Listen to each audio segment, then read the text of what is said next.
نحمده ونصلي على رسوله الكريم اما بعد فاعوذ بالله السميع العليم من الشيطان الرجيم بسم الله الرحمن الرحيم هو الله الذي لا اله الا هو صدق الله العظيم اللهم صل على سيدنا محمد وصحبه سيدنا محمد وبارك وسلم علیہ.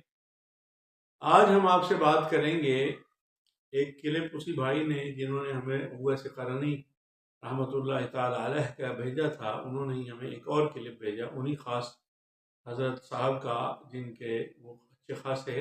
عقیدت مند محسوس ہوتے ہیں کیونکہ وہ انہی کو سنتے ہیں, انہی کو پسند کرتے ہیں,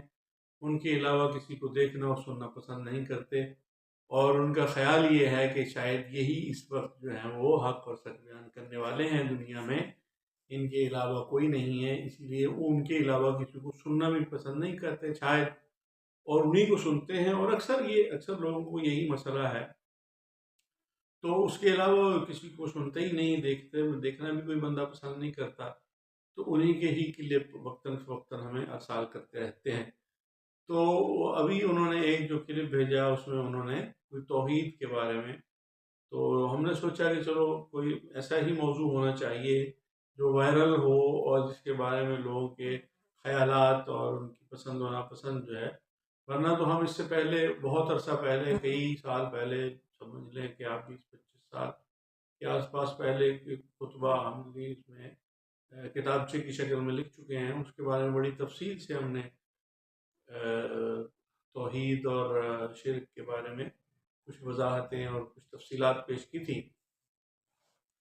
تو وہ بھی انشاءاللہ وقتاً فوقتاً آپ کو پیش کرتے رہیں گے آپ کی خدمت میں. توحید کے کیا تقاضے ہیں, توحید اور شرک ہوتا کیا ہے, شرک کی کتنی قسمیں ہیں, قل هو اللہ احد جو سورہ اخلاص ہے اس کی تفسیر, اور بہت ساری آیتیں ہیں. ایک آیت کو پکڑ کے انسان اس کے بارے میں باتیں کرتا رہے, اس کی تفصیل بیان کرتا رہے, تو وقت ختم ہو جائے گا. لیکن آیتوں کی, کیونکہ اللہ تعالیٰ کی باتیں جو ہیں وہ تو ختم نہیں ہو سکتی. تو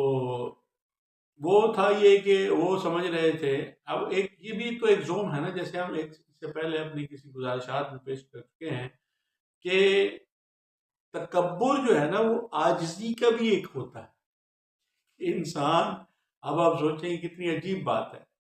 کہ ایک انسان جو ہے وہ بظاہر عاجزی اور انکساری میں رہتا ہے, اور اس عاجزی اور انکساری کا بھی اس کے اندر تکبر آ جاتا ہے کہ میں تو بڑا عاجز ہوں,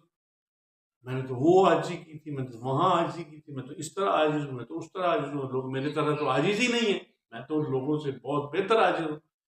میرے اندر تو عاجزی کوٹ کوٹ کے بھری ہوئی ہے, میں تو عاجزی کا چیمپئن ہوں, میں کمال عاجزی ہے میرے اندر, میری جتنی تو عاجزی آج تک کسی کے اندر ہے ہی نہیں. تو یہ کیا ہے, یہ عاجزی کا تکبر ہے. تو تکبر جو ہے وہ کسی بھی قسم کا وہ یقیناً قابل ستائش نہیں ہے اور قابل پسندیدگی بھی نہیں. تو گزارش کرنے کا مقصد یہ ہے کہ ان کو یہ گمان ہے کہ شاید دنیا میں وہی توحید بیان کرتے ہیں, ان کو ہی لگتا ہے کہ شاید انہیں کو توحید کا پتہ ہے. یہ ہم جو جملہ معترضہ کے طور پر عرض کر رہے ہیں, اور اس میں پھر انہوں نے ایک پیر صاحب کا حوالہ دیا کہ بھائی آپ کے علاوہ ایک پیر صاحب بھی ہیں جو بظاہر جو جن کے بارے میں گمان ہے کہ وہ دوسرے مکتبہ فکر سے تعلق رکھتے ہیں, اور وہ شاید توحید کو شاید اس طرح نہیں مانتے جس طرح ہم مانتے ہیں یا ہم بیان کرتے ہیں. تو ان میں سے جو توحید کو نہیں مانتے ایک ایسا بندہ ہے جو توحید کو بیان کرتا ہے. کتنی عجیب بات ہے. صوفیہ کی تو ساری تعلیمات کا اگر آپ نچوڑ نکالیں اور اس کے بارے میں دیکھیں تو ان کا تو سارا جو زور ہے وہ تو ذکر کلمہ لا الہ الا اللہ پر. اب لوگ اس میں انشاءاللہ اس پہ ہم پھر کسی وقت بات کریں گے کہ کسی ورد کو بار بار پڑھنے کا کیا فائدہ ہوتا ہے یا کیا فائدہ نہیں ہوتا, یہ کیوں لوگ بار بار اتنی دفعہ پڑھتے رہتے ہیں, تو اتنا اس کا کیا فائدہ جب دل میں ہی وہ نہیں ہے. یہ الگ موضوع ہے, اس پہ انشاءاللہ الگ کسی وقت بات کریں. تو وہ یہ سمجھ رہے ہیں کہ شاید اب جو نوجوان نسل ہے جنہوں نے دیکھا ہی ان کو ہے کہ ان کے منہ سے زبان سے سن لیا, اب جب یہ بھی تو ایک وہ کیا ہے, اس کو اب ہم کیا کہیں کہ بس ایک شخص کو پکڑ لینا ہے اور اس کی ہر بات کو ہی آمنا و صدقنا کرتے چلے جانا ہے, اور دوسروں کو سب کو غلط سمجھتے رہنا ہے. چاہے وہ تو کسی کو صحیح اور غلط سمجھنا ہے جو معیار ہم لوگوں نے مقرر کر لیا ہے, ہمارے یہاں یہ جو تخصیص کر دی گئی ہے کہ فلاں شخص جس کو صحیح قرار دے گا گویا کہ وہ اس کی طرف سے سند ہے، اور اس کے جو ماننے والے ہیں وہ اس کو صحیح سمجھیں گے، اور جس کو وہ غلط قرار دے دے گا ان کو غلط قرار دے دیں گے، سب اس کو غلط ہی سمجھنا شروع کر دیں گے۔ کیسا رویہ ہے، کیا سوچ ہے یہ؟ اور دعویٰ کیا ہے؟ دعویٰ یہ ہے کہ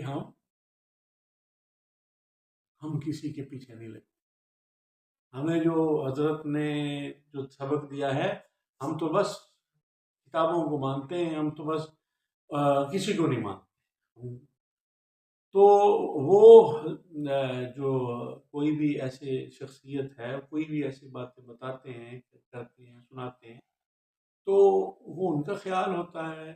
اور کوئی وہ آخری شخص نہیں ہوتے دنیا میں کہ وہی کوئی بات کریں گے تبھی آپ کو لگے گا۔ یہ بھی ایک ذہنی غلامی ہے۔ اگر وہ جن کو دوسروں کو آپ سمجھتے ہیں کہ وہ کسی ذہنی غلامی یا پسماندگی کا شکار ہیں، وہ کسی ذہنی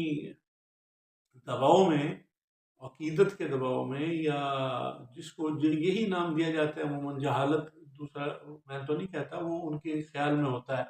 کہ ہم شاید صحیح علم کے راستے پر ہوں، وہ دوسرے نہیں، تو یہ رویہ ہے۔ تو یہی رویہ آپ کا بھی، انہوں نے اگر کسی خاص شخص کو اپنا پیر مان لیا ہے، کسی کو استاد مان لیا ہے، کسی کو شیخ مان لیا ہے، کسی کو کچھ بھی مان لیا ہے، تو وہ اس کی بات سے آگے پیچھے نہیں ہوتے۔ تو آپ کا بھی یہی مسئلہ ہے کہ آپ بھی کسی ایک ہی شخص کے پیچھے لگے ہوئے ہیں، وہی جو بات آپ کو صحیح کہتا ہے، لگتا ہے، بتاتا ہے کہ یہی بات صحیح ہے، آپ کو لگتا ہے کہ شاید یہی بات صحیح ہے دنیا میں، اس کے علاوہ اور کوئی بات، یہ بات ایک تو یہی کر رہا ہے اور کوئی کر نہیں سکتا، اس کے علاوہ کسی اور کو صحیح بات کا پتہ نہیں ہے۔ تو یہ بھی انتہائی پسماندگی کی علامت ہے۔ اس ذہنی پسماندگی، اس دائرہ بازی جو کھینچی ہوئی ہے نا لوگوں نے اپنے آس پاس، اور اس کے اندر بند ہو کے رہ گئے ہیں، اور جیسے ہم پہلے بھی عرض کر چکے ہیں کہ in their beginning is their end and there is in their end is their beginning، circle میں گھوم رہے، اسی شخص کے آس پاس ہی گھوم رہے ہیں، وہ وہی بات۔ اگر وہ کسی پیر کے ارد گرد گھوم رہے ہیں تو آپ کسی اور کے ارد گرد گھوم رہے ہیں، اس کی ہی باتوں کو صحیح سمجھ رہے ہیں اور مان رہے ہیں۔ ہر بندے کا اپنا ایک طریقہ کار ہے، طریقہ بات کرنے کا ہے، طریقہ واردات جس کو کہتے ہیں، وہ ہر بندے کا اپنا اپنا ہے، ہر بندہ اپنے انداز سے بات کرتا ہے۔ اب جو جس کو اپیل کر جاتی ہے وہ اس کے پیچھے لگ جاتا ہے۔ تو جب آپ کا دعویٰ یہ ہے کہ ہم کسی کے پیچھے نہیں لگتے، تو کتاب و سنت کے پیچھے لگتے ہیں، تو پھر آپ کو بھی اپنے رویے کے اندر وہ لچک پیدا کرنی چاہیے، اس شخصیت کی ہر بات کو ہی صحیح سمجھتے ہوئے، اور سب کو خارج کر دینا حقیقت کی دنیا سے، یہ بھی زیادتی ہے۔ تو اس رویے پہ غور کرنے کی ضرورت ہے۔ انشاءاللہ آپ کی خدمت میں اسی طرح کی باتیں کرتے رہیں گے۔ آپ اس کو لائک اور شیئر کر دیں اور سبسکرائب کر لیں۔ والسلام علی من اتبع الہدی۔